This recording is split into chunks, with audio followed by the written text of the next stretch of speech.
Welcome back to Batman No Man's Land right here at Comicstorian. My name is Benny and I'll be your narrator. The No Man's Land is Gotham has been separated from the US and all of the villains have created their own gangs within the No Man's Land. What this has created is a situation in which Batman has his own gang and he's battling against everyone from Two-Face to Penguin to Croc and their own areas. It's just like that video game Arkham City. It is a series of short stories that come together about this adventure until they eventually come to the end, and we are getting there. But today we're going to give you the story of Falling Back and then Azrael, Pilgrim's Return. I hope you guys enjoy. If you want more No Man's Land, subscribe and hit that like button as we are bringing it to you every Sunday right here. As Batman and Jim stand in Jim's garden, the two men look at each other without saying a word. Jim tries to come up with something to say, but he remains quiet. After the wind blows by, Batman looks at one of the rose bushes and says that he did a fine job with the garden. Jim points at one of the empty plots, telling him that they had an infestation late in the summer. Had to tear up most of the vegetable patch to save the crop. Got some nice carrots out of it. Tomatoes, too. The two go back to their silence, and after a short walk, Jim takes off his glasses to rub his face, telling him that it's been a long year in the No Man's Land. Batman goes to respond, but Jim cuts him off, asking, "Are we friends?" And Batman tells him, "Yes, we're friends." Jim looks away, telling him, "It's damn odd then. I don't have very many friends. I don't trust very many people, but I trusted you. I'm grateful for the help, but it's not enough." When the No Man's Land was announced, Sarah and I tried to get out. We wanted to get away and find work somewhere else, abandon the sinking ship. But everything that I applied for, I got turned down. No one wanted a cop who needed an urban legend to do his policing for him. They all laughed at me, some to my back, some to my face. And then I started to wonder, maybe the Batman was laughing at me too. Batman looks back, telling him, "It's not true." And Jim snaps, "You used me. It's been that way for 10 years. Batman tells him, "Maybe it's the other way around." And Jim tells him, "Absolutely, because I thought we wanted the same thing. I thought we wanted our city, this city, to be safe. That we were in this together, Batman. But where the hell were you when we needed you? This is why I don't believe that we're friends. There's no respect. There's no trust. There's always been secrets that I never pressed, but maybe I should have, instead of letting this become this, whatever this is." Batman tells him, "We're partners." And Jim scoffs, "Don't you blow smoke in me. Partners are equals.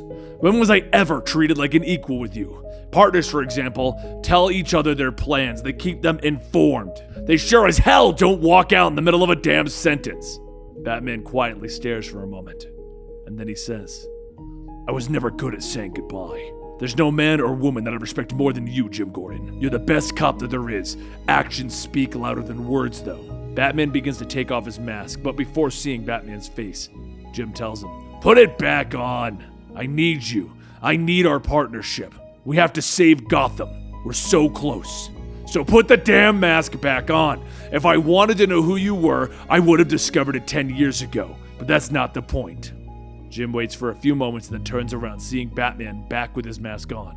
Jim lets out a sigh, telling him, "I figured that this would happen. We should plan it out." Batman asks, "Tomorrow at sunset?" And Jim tells him, "Yeah, we'll do it here. I'll be waiting." Jim watches Batman leave, and he tells him, "Good night as well." With alliances being forged, Batman tells Azrael that he has a task for him, one that could be the most important thing that he'll ever do. Catwoman is returning to Gotham sometime tonight or tomorrow. She'll be carrying something that will determine the future of Gotham City. Azrael asks, what does it have to do with him? And Batman says, she may be injured or on the run. She's going to need a guardian angel. Azrael thinks for a moment, asking, how will she be entering the city? The last open tunnel was blown shut, not to mention all the military choppers overhead. Batman tells him, she'll most likely be parachuting in near the eastern border of Robinson Park. Azrael asks, how could he be so sure? And Batman tells him, because that's what I would do. 40 miles south on a military base, a pilot tells his partner Freddy to hurry up. They're supposed to be on station over Gotham in about 20 minutes. Catwoman sits down in the pilot's uniform, stating that she may not be Freddy, but she's going to take a guess that he's glad that he isn't here. The pilot begins to ask, how did she get in here? And Catwoman finishes by asking, how do you get past electric fences and motion detectors, as well as the company Marines patrolling the area? Easily. If I could do that, I imagine what I could do if you didn't cooperate. So how about we be friends for this little adventure? It'll be less painful that way. Now can we get this Tinker Toy off the ground? Up, up, and away, bright eyes. So a short while later, Azrael gets into position for Catwoman's arrival, but up in the skies, a pilot screams, asking, "What the hell was that for?" Catwoman laughs, stating that he might want to consider that a down payment on what he'll owe her if he ever thinks about disobeying her again. She just looked at the compass. They aren't flying north, they're flying northeast towards New York. He probably planned to pretend that he was lost or trying to run out of fuel, an excuse to radio the authorities. So she'll say this once, "Don't be stupid," and change the course, flying towards Gotham. The chopper leans back on course, but as the two get closer to the ruined city, the pilot says, "You know, I've been thinking. I could probably come up with something to explain how I was outsmarted, but I don't really want to admit that some woman in a Halloween costume got the best of me. However, I would be happy to explain it down to Chopper, as long as they find your body in the wreckage." As the helicopter makes a nosedive towards the ground, Catwoman tells him that he's bluffing, but as the chopper begins to bump and clip nearby buildings, it goes spiraling off course into the ground. Catwoman props herself up and slowly limps away when suddenly a spotlight overhead shines down on her. Agent Stone, CO of the Hardlines, the private military group that Catwoman ran into before, calls out that if she wants to keep running, she can do it if it makes her feel better. Whether she fights back or not, he's coming back to her. Azrael jumps between the two of them, telling him, "No, she won't. This will be your one chance to get back into the helicopter and leave." Stone looks at Azrael, telling him, "Oh, you must be new. Didn't recognize the suit. Either way, you can either step aside or get hurt. The choice is yours." The two charge at each other, deflecting some attacks while taking others. After hitting into one another, they back off, and Stone says that he's pretty good. Azrael goes back to swinging, asking, "Are we done yet?" And Stone tells him that he was just starting to enjoy himself. So later at the meeting place, Catwoman shuffles in and Batman tells her, "You're injured." And Catwoman says, "Yeah, but nothing a platoon of doctors in a week in Aruba will cure." She hands over the disc and Batman says, "I don't know how to repay you. Maybe I can't, but you've earned a lot of points today." She smiles as she limps away, telling him that she'll see him around. And over at Dr. Leslie's clinic, Azrael returns beaten and battered, and Leslie asks, "What is it this time?" "Just never mind. Get on the table so I can examine you, Azrael." He laughs, telling her in a moment. First, she needs to do him a little favor. He continues to walk in, dragging Agent Stone behind him, telling him, "You're gonna have to look at this guy too." For Nightwing, it's the same dream every night. Him and Babs, before her accident. They would soar through the city, but then he would always fall. She would ask if he knew where he was, and then he would see her in a wheelchair as Oracle. He would wake up in her bed, and the nightmare was over. He groans, stating that his hands are cold, and Babs tells him that he let himself get beat up on by every thug in Blackgate, and he moans like a little girl. She kisses his forehead, telling him that the fever is going down, but before he asks, that kiss was purely scientific. Nightwing leans up, stating that he appreciates this, everything that she's done. Babs tells him to just be grateful that he came to her and not the subterranean boys club. Alfred wouldn't let him lie around and watch cartoons all day. Now get back to sleep. She'll call when the soup's ready. After a short while, Nightwing gets up, stating that the food smells great. She's going to put rice or pasta with it. She puts on her oven mitt, telling him neither. She made bread. Just then an alert pops up that there's activity in Zone 1. Nightwing asks if it's important, and she says no, that's just seismic activity, but someone's on the street up front. The two sit down to eat, and the alarm goes off again, this time in Zone 4. And Nightwing asks what about that one, and she says that it's the steam tunnel running under the building. Whether it's a two-legged or four-legged, it won't be a problem. A lot of non-lethal nasties down there. Nightwing then asks, when is she supposed to worry about these alarms? And she tells him when it hits Zone 12, then she's in trouble. How's the soup?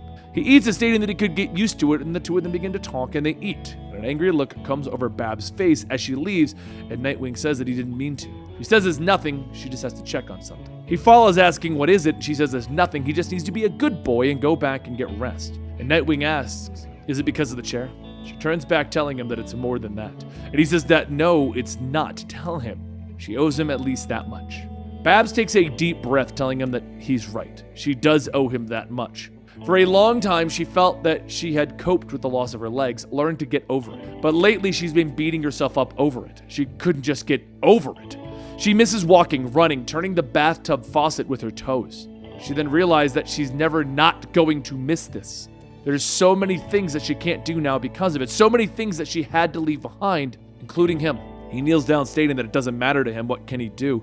And she begins to cry, stating that she just needs time. That's all. And he tells her anything. He just misses her. She touches his face and says that he's gross. He needs a shave. So a few moments later, she slowly lowers the razor, and Nightwing asks if she's done this before. And she tells him not to smile and don't make her laugh. It really wouldn't be pretty for him.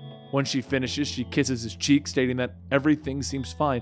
And as the two look into each other's eyes, They kiss. It's at this moment that the alarm goes off again, and this time it is Zone 12. Nightwing grabs his mask, asking where is Zone 12, and Babs tells him the roof, but there's another on street level. Just then, the door to the computer room is broken in, and a group of well-armed soldiers surround Nightwing and Babs.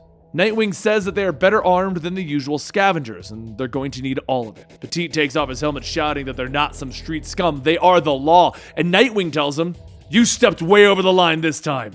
You better call for backup," and another voice tells him, "He already did, lover," as Huntress jumps down, stating that she is all the backup that Petite is going to need. One of the men points his gun at Babs, stating that she needs to keep her hands where they can see them.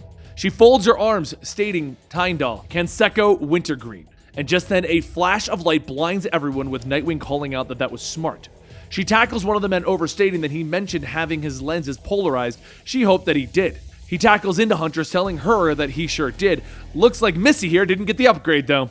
Petite aimlessly starts shooting, shouting that this isn't over, and as Nightwing quickly grabs Babs, he covers her, with Huntress grabbing Petite by the neck, telling him that he's not going to get one of them killed with that cowboy stuff. Once the two of them get to the safe room, Babs begins to get to work contacting the outside world when she asks Nightwing how he's doing. He weakly tells her that it was nothing, him and Huntress. It was a big mistake. Way over that now, Babs. She tells him, right, as if I couldn't tell by the way you clocked her. Her and Petite are poisoned together. I'm not sure what their game is, but I figure that they think I'm a bargaining chip with my dad. I don't think that they know the whole Oracle thing. Babs begins to set off the rest of the traps in the room and then tells Nightwing that they need to go. She radioed everyone. They just have to make it out. As the two get into the elevator, there's a loud explosion with everything beginning to shake. Babs asks what the hell are those maniacs doing. They're going to bring down the whole place. And Nightwing tells her that they're going to be okay. They are. But before he could finish, the lights go out. Nightwing cracks a glow stick, climbing out of the elevator, grabbing Babs, telling her that this isn't going to work. And Nightwing struggles, telling her that it has to. They just can't let Petite find them. Babs laughs, stating that it's always like this, huh? I really had a thing for you back then. And Nightwing tells her that it didn't have to end there. It didn't have to end for him. But as the two reconcile, the doors to the next floor open up, and Huntress jumps in, stating that she doesn't have time to explain. Petite is losing his mind. She may be their only way out of this mess. Babs asks if they're really supposed to trust her, and Huntress says, do you really have a choice? She cuts the cable to the elevator, sending it all the way down, with Petite rushing and trying to shoot everyone. As the elevator crashes at the bottom, Babs tells everyone to hurry to the garage, it's just up ahead. As the three of them get to the door, some of Petite's men stop them, radioing that they've cornered them. One of the other men tells Huntress, Petite can forgive you. Everyone get your hands in the air. Babs smiles, stating, of course. Mallory, Ripken, Peppermint. Just then the floor falls out beneath the men, and they all go tumbling into the sewers below. As the three continue onward, Nightwing says that he gets it. An English scholar, a baseball player. But what about the third? She tells him it's a flavor of gum. She needed something that she could never say by accident. Once the three of them get into the garage, Huntress grabs Nightwing, kissing him, stating that she'll see him around. Nightwing stands dazed for a moment and finally tells her, you're dangerous. Babs tells him, right, in more ways than one, lover. And that concludes today's chapters of the No Man's Land saga. I hope you guys enjoyed. Don't forget, next Sunday we'll be bringing you the piece before the final piece and then the final piece. And No Man's Land will finally be done. You can all stop asking me to finish covering this story. I hope you guys enjoyed, though, either way. Thank you for your time, and I'll see you next time right here at Comicstorian.